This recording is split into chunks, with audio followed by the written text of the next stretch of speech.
ঘন্টায় বাংলায় লুকিয়ে ছিল, 2 ঘন্টার মধ্যে আমরা ধরে দিয়েছি আমাদের পুলিশ। যে 2 ঘন্টার মধ্যে গ্রেপ্তার করেছি সেটা তো এনআইএ এর কাছ থেকে খবর পাওয়ার পরে। খবরটা তো পশ্চিমবঙ্গ পুলিশ জোগাড় করেনি, এনআইএ খবরটা দিয়েছে এবং খুব ভেবেচিন্তেই 2 ঘন্টা আগে খবরটা দিয়েছে, কারণ তার আগে খবরটা দিলে এটা লিক হয়ে যেতে পারতো এবং লিক হয়ে গেলে বন্দিরা আবার দুষ্কৃতীরা আবার পালিয়ে যেতে পারতো। সেই জন্য সময় মতো যে 2 ঘন্টার মধ্যে যে পশ্চিমবঙ্গ পুলিশ নড়ে বসেছে, এইটাই পরম সন্তোষের কারণ। তিনি যে কোচি হোম মিনিস্টার, কোচি কাঁচা হোম মিনিস্টার।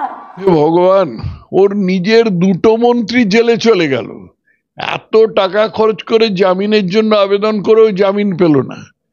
ওর একেবারে প্রাণের অনুচর অনুব্রত মণ্ডল জেলে চলে গেল, যার বজ্জাতিকে উনি সমর্থন করেছিলেন মাথায় অক্সিজেন যায় না বলে। তা সত্ত্বেও এখন অন্য দলের লোককে চোরটা বলছেন। ছি ছি ছি ছি। উনি ইটভাটার কারখানার তফাৎ যদি না বোঝেন, তাহলে ওর তো একটা লোকসভা নির্বাচনে দাঁড়ানোই ভুল হয়েছে। উল্টে ঝুলিয়ে রেখে দেবো, এ কথা হোম মিনিস্টারের মুখে শোভা পায়? কোনতেই পারে, খারাপ কি আছে? তোমার ইচ্ছে করে না যে তুমি যে করের টাকা দাও সেই টাকাটা নিয়ে একজন ফুর্তি করছে, বদমাইশি করছে, টাকাটা করছে, আর টাকাটা যেটা রাজ্যের কাজে লাগার কথা ছিল সেটা লাগছে না, সেটা শুনলে তোমার রাগ হবে না? মুখ্যমন্ত্রী খুব ভালো ভাষা ব্যবহার করছেন। মুখ্যমন্ত্রীর ভাষা শুনে আমরা মরে যাই। এইরকম সুললিত ভাষা একটুখানি আগে তো তুমিই বলছিলে মুখ্যমন্ত্রীর ভাষার কথা। তুই করে কথা বলেন, দেশের প্রধানমন্ত্রীকে তুই করে বলেন। কি ল্যাম্পপোস্টের পাঠিয়েছেন। ওই দলের মধ্যে কেউ যদি একটু মাথা উঁচু করতে চেষ্টা করে তাকে উনি কচ করে কেটে ফেলেন, কারণ ওর মূল মন্ত্র হচ্ছে আমি থাকবো আর কেউ আর বাকি সবাই একেবারে মানে জুতো পালিশ করবে, ঘর ঝাড় দেবে, এরকম ধরনের লোক থাকবে আর কি। এবং ওর ভাইপো সমেত যদি সেরকম কোনো অবস্থা হয়, কখনো ওর ভাইপোর সাথে ওর সংঘাত হয়, উনি ভাইপোকে শুয়ে দিতে কোনো দ্বিধা করবেন না, আমি বিষয়ে আমি নিশ্চিত। বোম মেরে দেবো, পুলিশকে বোম মেরে দেবো, পুলিশকে বোম মেরে দিত তো প্রকাশ্যে বলতো, আর এমনি নিজের অনুচরদের বলতো এটা গাঁজা কেস দিয়ে দিত। এখন কি হচ্ছে, তাকে তার মেয়েকে পর্যন্ত সেই জেলের মেঝেতে কম্বল পেতে শুতে হচ্ছে। এবং এটা যে কোনো অত্যাচার হয়েছে তা নয়, কারণ এরা আদালতে গিয়েছিল জামিন চেয়ে, জামিন তো পায়নি। আমি দেখছিলাম যে 2020 সালে হাওড়ার টিকিয়াপাড়ায় একজন ইউনিফর্ম পরিহিত পুলিশের পিছনে সপাটে লাথি মারছে একটি যুবক, সাকিব বলে, তার নাম মোহাম্মদ সাকিব। সপাটে লাথি মারছে এবং লাফ দিয়ে লাথি। এটা মারতে একটু দরকার হয়, খুব ফিজিক্যাল ফিটনেস দরকার হয়।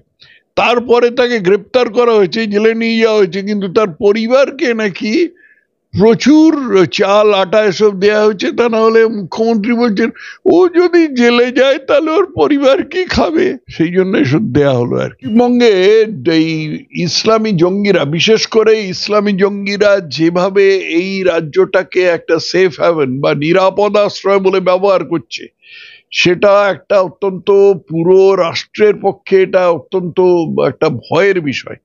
এবং আমি আজকে সোশ্যাল মিডিয়ায় এই বিষয়ে আমি একটা পোস্ট করেছি যে কেন্দ্রীয় সরকারের এই বিষয়ে অবহিত থাকা উচিত। মানে আমি চেহারাটা যা দেখাচ্ছি, খালি কি অবস্থা, ইন্ডিয়ান মুজাহিদিন, লস্করে তৈবা, আল কায়দার মতন জঙ্গি সংস্থা, তারা এই রাজ্যকে একেবারে দাপিয়ে বেরিয়েছে।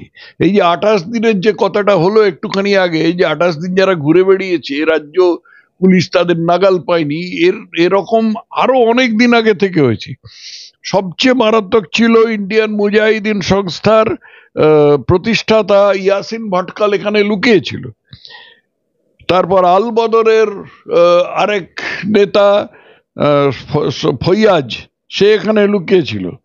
বাংলাদেশের বোমা মিজান, হাবিবুর এবং জেএমবির চিফ সালাউদ্দিন, এরা এখানে লুকিয়েছিল।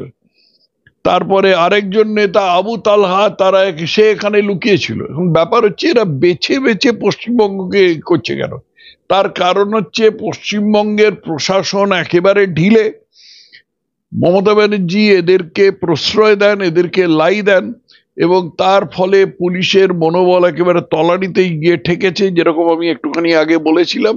এবং তারই ফলে এই এরা দুষ্কৃতীরা এই রাজ্যটাকে একেবারে স্বর্গরাজ্য মনে করছে। মানে আমাদের রাজ্যে নাশকতা, মানে যে লোকে যখন একটা নিরাপদ আশ্রয় পায়, সেই আশ্রয়টা তো কেউ ভাঙতে চাইবে না, ভাঙতে চাইবে অন্য জায়গা। ব্যাঙ্গালোরে বোম ফাটিয়ে তারা পশ্চিমবঙ্গে চলে এলো, কেউ হয়তো গুজরাটে গিয়ে বোম ফাটিয়ে পশ্চিমবঙ্গে চলে আসছে, ইউপিতে গিয়ে বোম ফাটিয়ে চলছে। সেই পশ্চিমবঙ্গকেই যদি তারা নাশকতা করে, তাহলে তো পশ্চিমবঙ্গের উপর আরো নজর পড়ে যায়। কতগুলো ব্যাপার আছে কি, এগুলো ধরা পড়ে যায়। মানে আমরা ছোটবেলায় একটা কথা পড়তাম সেই নিহার রঞ্জন গুপ্তের ওয়েতে, যে রহস্য গোয়েন্দা উপন্যাসে, ক্রাইম ডাজ নট পে। মানে অপরাধ করলে শেষ পর্যন্ত কোনো লাভ হয় না, অপরাধ করলে শেষ পর্যন্ত কোনো লাভ হয় না। তুমি ডাকাতি করে হয়তো এইরকম কত হাজার হাজার কোটি টাকা পেলে, এই বালু যেরকম, বালু মল্লিক যেরকম পেয়েছে, সে টাকাটা নিয়ে কি হলো? এখন জেলের মেঝেতে শুতে হচ্ছে কম্বল পেতে। অনুব্রত মণ্ডল এরকম কথায় কথায় লোককে বলতো, ওকে একটা গাঁজা কেস দিয়ে দিত, ওকে শুইয়ে দিত, বোম মেরে দিত, পুলিশকে বোম মেরে দিত, পুলিশকে বোম মেরে দিত তো প্রকাশ্যে বলতো, আর এমনি নিজের অনুচরদের বলতো ওকে একটা গাঁজা কেস দিয়ে দিত। এখন কি হচ্ছে, তাকে, তার মেয়েকে পর্যন্ত সেই জেলের মেঝেতে কম্বল পেতে শুতে হচ্ছে।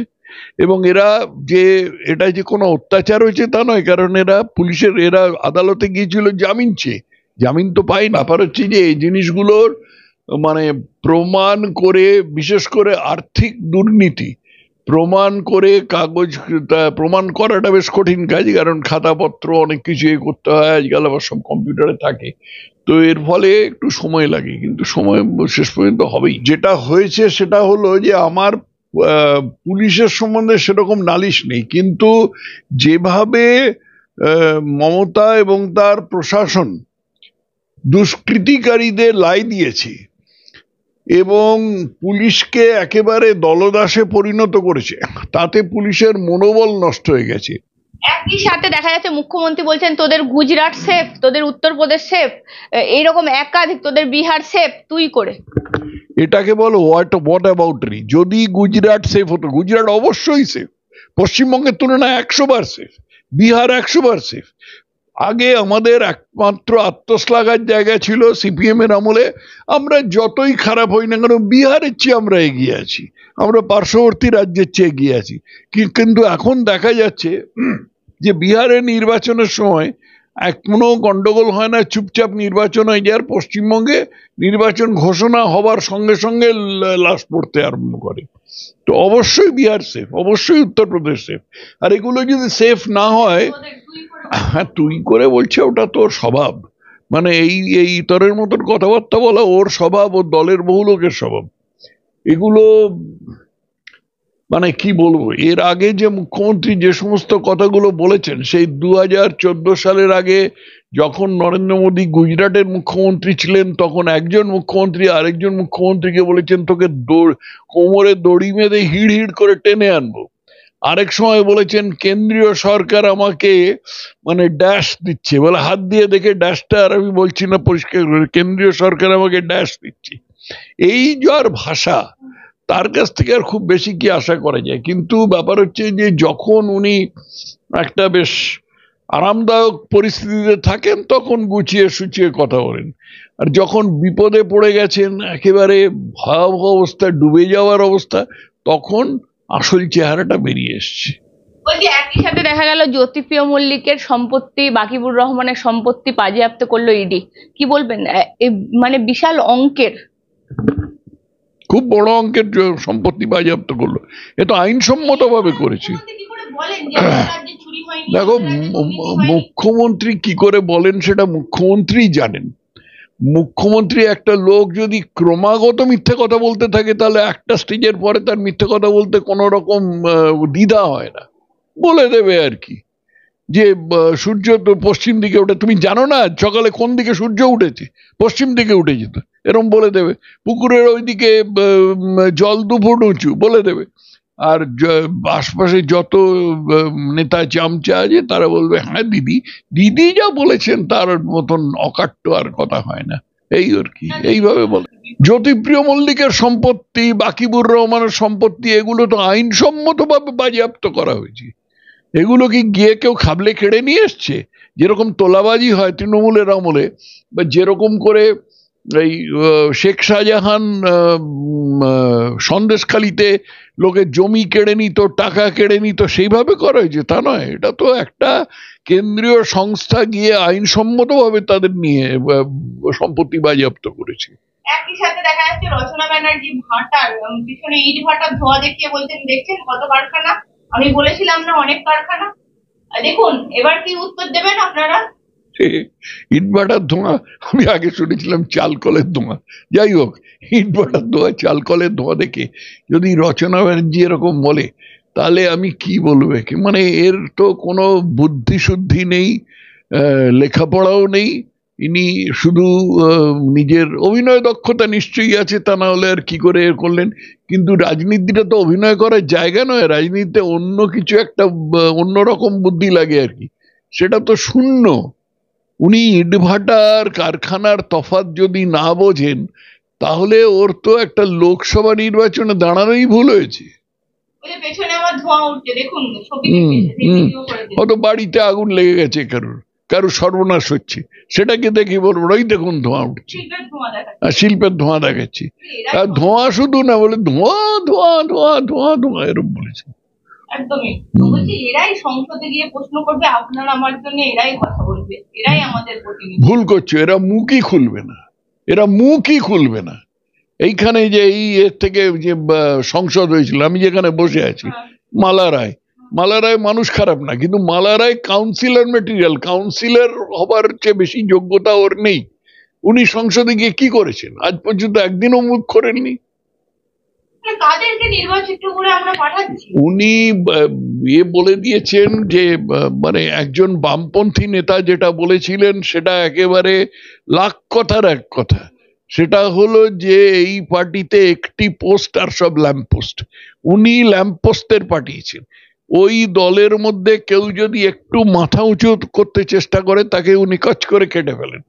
কারণ ওর মূল মন্ত্র হচ্ছে আমি থাকবো আর কেউ আর বাকি সবাই একেবারে মানে জুতো পালিশ করবে, ঘর ঝাড় দেবে, এরকম ধরনের লোক থাকবে আর কি। এবং ওর ভাইপো সমেত যদি সেরকম কোনো অবস্থা হয়, কখনো ওর ভাইপোর সাথে ওর সংঘাত হয়, উনি ভাইপোকে শুইয়ে দিতে কোনো দ্বিধা করবেন না, আমি বিষয়ে আমি নিশ্চিত। অতএব উনি যেটা বলবেন বা যাদের করবেন, তারা এইভাবে এরকম মানে দাবার বোড়ে টাইপের হয় না, দাবায় রাজা হয়, মন্ত্রী হয়, আবার বোড়েও হয়। এই যে উনি লোকসভায় বোড়ে চান, এই বোড়েরা আছে, বোড়েদের মতো। যে ভদ্রলোকে দাঁড়িয়েছেন কি ধর, যে না না না না দেবাশিস ধর, এই দেবাশিস ধরকে তো উনি এইভাবেই করেছিলেন, হেনস্থা করেছিলেন। এই জন্যই হেনস্থা করেছিলেন। এর আইপিএস অফিসাররা বা যে কোনো সরকারি কর্মচারী, তারা সংবিধানের প্রতি অনুগত থাকবে বলে শপথ নেয়। মমতা ব্যানার্জির প্রতি অনুগত থাকার তাদের কোনো দায় নেই, তারা সংবিধানের প্রতি অনুগত থাকবে বলে শপথ নেয়। কিন্তু সেটাকে উনি মেরে প্যাঁচ মেরে করেছেন মমতা ব্যানার্জির প্রতি অনুগত থাকতে হবে।